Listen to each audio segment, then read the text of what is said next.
Bonjour à tous, donc c'est un double petit test, c'est le test du Redmi Note 6 Pro en vidéo pour voir par rapport à mon LG G6 que j'utilise d'habitude. Là on va voir ce que ça donne, du coup est-ce que c'est mieux, est-ce que c'est moins bien. Ça a l'air super propre et j'ai rien réglé du tout, c'est tous les paramètres d'origine. Donc ça a l'air vraiment nickel, hein. Franchement on va tester le café, indispensable café, hein. Comment on fait sans café? Voilà, l'indispensable couteau. Bon, on est ok, voilà, en gros. Tac. Là, ça vient de Grande-Bretagne. Voilà, il n'y a pas de quoi, c'est une pendule, la boîte. C'est pas la boîte la mieux finie. Elle est intelligente, elle est jolie, mais niveau finition, c'est mieux comme ça. Donc c'est le casque, voilà. Bon, vous pouvez pas dire que vous m'ayez tellement aidé, hein, parce que j'ai demandé si quelqu'un savait quel casque. Voilà, bon, c'est pour remplacer mon super Samsung Level U Pro ANC là. Donc comme vous avez vu, j'ai été très déçu en particulier au niveau du son du micro. Donc là on verra si ça fait mieux. Là je vais juste l'ouvrir, je vais regarder un peu comment ça se passe, comment ça se présente, mais je vous ferai pas de retour dessus tant que je l'ai pas utilisé pendant quelques jours, voire quelques semaines, pour pouvoir vraiment donner un avis. Je pense que c'est le minimum. Je peux vous dire ce qu'il y a dessus, donc Wi-Fi wireless, enfin Hi-Fi wireless, donc Hi-Fi sans fil. IPX4, je crois que c'est projection d'eau, ça résiste aux projections d'eau. Contrôle par la voix, 3 ans de garantie, ce qui est bien, 12 heures de batterie, ce qui est moyen, pas extraordinaire, mais apparemment il fera un petit poil plus ou un petit poil moins. Il y a d'autres choses ici, tiens. Secureflex, je sais pas ce que ça veut dire. Ah oui, en gros, tu peux le plier tout le temps que tu veux. Qualcomm aptX, je sais plus ce que c'est. NFC, j'en ai pas grand chose à faire, c'est pour le connecter la première fois, mais on s'en fout. Il y a des trucs là, des bouchons, des capuchons, des terminaux d'oreilles. Youpi, bah tant mieux en même temps, hein. De l'autre côté, il y a plein de terminaux d'oreilles, il y a de quoi ranger. Enfin voilà. Voilà. Alors qu'est-ce qu'ils disent vite fait? Tout en anglais forcément. Ah non, il y a le français. J'ai rien dit. Il y a du français. Bon, je regarde si je suis bien au milieu. Donc qu'est-ce qu'ils disent? Audio de haute qualité. Bah ouais. Voilà. Alors comment ça s'ouvre? Là, il y a une petite poignée. Ok. Hop. Ça s'ouvre comme ça. Bon, c'est plutôt joli. Bon, après, dans l'absolu, moi les boîtes, c'est pas ce qui m'intéresse le plus, hein. Ce qui m'intéresse le plus, c'est ce qu'il y a à l'intérieur. Mais sinon, c'est plutôt joli. C'est plutôt, il y a une belle attention, hein. Je sais pas si on voit en entier. Tout truc machin, que tu peux le plier. L'isolation sonore qu'elle est bonne, 3 ans de garantie encore une fois. En fait c'est un truc de sécurité, voilà. Donc ça prouve que ça n'a pas été ouvert.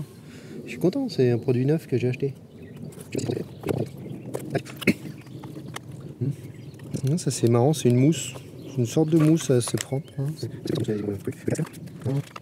Il y a les différents capuchons. Alors apparemment ceux qui seraient bien c'est ceux-là là. Et visiblement c'est en mousse à mémoire de forme. Oh c'est bizarre. Ils sont limite collants. Oh c'est trop chelou. C'est bizarre. Franchement c'est bizarre.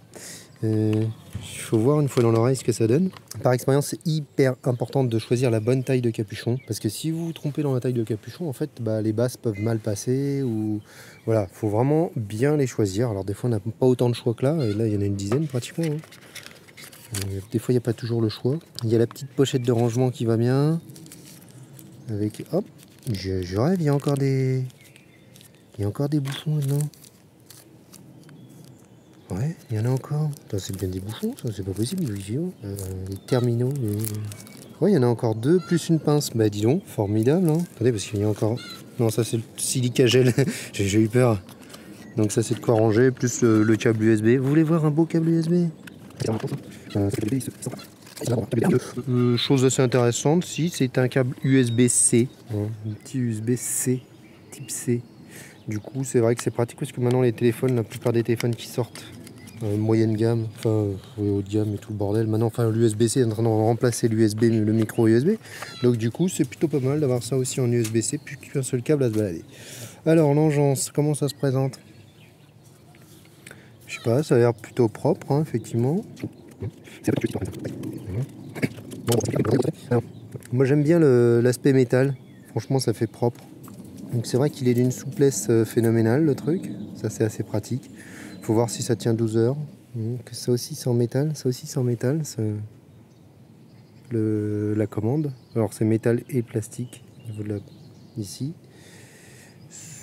Le câble est rigide mais pas trop. Je pense pas que ça s'en mêle facilement. Alors par contre, il y a un sens. Il y a un sens. Comment on sait? Alors oui, on sait, on s'oriente grâce à ça. Du coup, comment je sais où est la droite? Ouais, ça c'est l'écouteur droit. Et l'autre sans la télécommande, c'est l'écouteur gauche. Voilà. Bon, je sais pas si je me vois. Bon, juste pour voir ce que ça donne. Bon, par contre, c'est super. Franchement, il est hyper léger. Enfin, c'est même des coups. Moi, j'ai pas peur de le perdre, mais on sent à peine le truc. Hein. T'as intérêt à, quand tu l'utilises pas, t'as intérêt à refermer. Une petite question que je me pose quand même, hein, c'est est-ce que quand tu fais ça, est-ce que ça coupe la musique comme c'était le cas sur le Samsung? Ça, c'était un des trucs qui était bien sur le Samsung. Ça m'énerve ces traces là, c'est dégueulasse. Bon, là, c'est les petits embouts d'origine. Ils sont peut-être un peu petits. Est-ce que ça bouge? Bon, les cheveux bougent, c'est sûr, mais ça tient plutôt bien. Hein, on va pouvoir faire du sport. Bon, ça a l'air pas mal cette histoire. C'est vrai que l'isolation a l'air plutôt correcte. Ah bah attendez, c'est intéressant de le voir comme ça. Ouais, c'est quand même un bel objet, le tout aluminium comme ça. Moi, ça, par contre, ça, je trouve ça super classe. C'est un truc que j'aime bien. Là, par contre, au niveau de taille, parce que cet embout-là, celui-là, il y a... Par contre, à l'intérieur de ceux-là, il y a quand même une sorte de truc rigide. Ceux-là, ils sont entièrement mous. Je sais pas lesquels sont les mieux. Hein. On va regarder. L'un dans chaque oreille. J'ai dit ça, c'est à droite. C'est bien ça, hein, ouais, droite. Alors, lequel que c'est qui c'est le mieux? Voilà, bah j'ai pris trop petit. Là, par contre, il tient pas. Donc là, ceux-là, la double couronne, là, j'ai pris la plus petite. Il faut que j'essaye la plus grosse. C'était pas super facile à mettre. Ok, alors celui-là, du coup, ils sont plus gros quand même. Et bah, ça tient, c'est mieux. C'est mieux, j'ai l'impression que c'est mieux au niveau isolation sonore. Ils sont un petit peu plus chiants à mettre parce que du coup, il faut les insérer plus. J'ai l'impression qu'ils tiennent mieux. Alors, c'est peut-être dû à la taille aussi, hein, parce que j'ai mis ceux-là, là, c'était vraiment la taille d'origine, hein, sans rien du tout modifier. La double couronne, là, me plaît bien en version grosse pour moi, du coup. Ça sert à rien de s'énerver. Alors, je suis en train de leur remettre le truc. Ça passionne pas les gens, j'imagine. Hein. Quoi, on me fait bien des unboxing, donc du coup, un reboxing, ça vous intéresse pas? Donc ça, c'est la mémoire de forme. C'est-à-dire que quand on appuie... Ok, c'est marrant. Là, il y a une mousse à l'intérieur quand même. Hein. Vous voyez, c'est pas non plus du direct. C'est très bizarre. C'est très bizarre parce que du coup, en fait, il faut l'écrabouiller avant de le mettre. Il va grossir dans l'oreille, du coup. C'est ça, hein. Si je dis pas de conneries. C'est possible que je dise des conneries. Hein. Je dis beaucoup des conneries. Alors, le truc indispensable, c'est ça. Le café. C'est indispensable hein, pour faire un bon unboxing. Alors, qu'est-ce que ça donne? J'ai dit... Dans les deux cas, ça isole. Ça isole pas mal quand même. Hein. Dans les deux cas, ça isole bien. J'aurais du mal à dire que l'un est meilleur que l'autre. Ça tient mieux. Et là, en fait, quand je fais ça, j'entends des petits bruits, des petits tchou tchou tchou tchou tchou tchou. Voilà. Donc ça tient quand même moins bien. Ah non, ça tient mieux. Ah ouais, non, ça tient vachement mieux. Ah non, ok. Ça tient mieux. Alors c'est peut-être dû à la taille aussi. Hein. Bon, je vais rester sur ceux d'origine qui sont déjà vraiment pas mal. Vous voyez, à l'intérieur, il y a... Je sais pas du tout si on voit ce que je suis en train de faire depuis tout à l'heure. Il y a un truc là, une mousse, pas une mousse, mais du silicone plus dur. Bon, dans tous les cas, ce sera un bon petit test pour ce petit téléphone. Hein. On va bien voir ce que ça donne. Si ça se trouve, ça va être complètement pourri ma vidéo à cause de ce téléphone. Donc, on va faire un petit test de rangement, voir si est-ce que ça rentre dans son logement.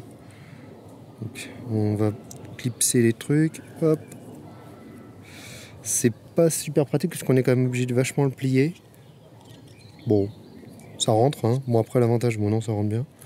L'avantage, c'est que ça prend vraiment pas de place. Hein. Ça prend beaucoup moins de place que mon Level U. Ça prend moins de place que le Léophile 0.